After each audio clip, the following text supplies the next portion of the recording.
Şu an müsait değilim yazdın yeni. Ben ise gecəni saydım ekrana baxa baxa. Arkadaşlarlıyım arama dedin. Ana sesi belə bu kadar uzak olabilirmiş bak. Story atıram baxmırsan. Adımı görürsən susursan. Her dəfə ümid edib yazıram. Her dəfə biraz daha yetim kalıram. Mekandayım aça bilmərəm amma başqalarına vaxtın var. Mən sənin övladınam axı, bu cümlə niyə səni yorar?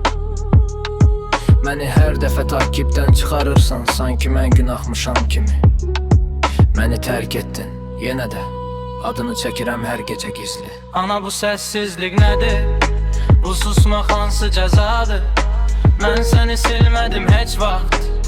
Silinən mən oldum bax. Mən səni saymadım demə. Hər nəfəsimdə adım var. Sən getdim evdə qalan. Bir uşaq, bir boş otaq, bir sual var. Hamı alışarsan dedi, heç kim demədi çətində. Ana sevgisi yarım qalanda həyat adamı erkən böyüdür. Məni tərk etməyinə baxmayaraq hələ də sənin tərəfindəyəm. Hamıdan qaçsam da səndən vaz keçə bilmirəm. Bir mesajın kifayət idi. Mən buradayam desəydin, bəlkə də bu mahnı heç yazılmazdı bilsəydin. Bilsəydin. Məni hər dəfə görməzdən gəlirsən. Bu da bir növ tərk etməkdir. Ana deyib susmaq olmur. Bu yara içdən içə çürütməkdir. Mən səni hələ də seviyən. Bu məni zəif eləmir. Sadəcə bir övladam, ana səsini gözləyən.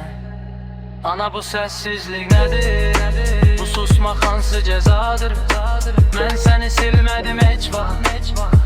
Silinən mən oldum bax. Mən səni saymadım demə. Hər nəfəsimdə var. Sən geri gil evdə qalan. Bir uşaq, bir boş otaq, bir sual var. Ama bu səssizlik nədir?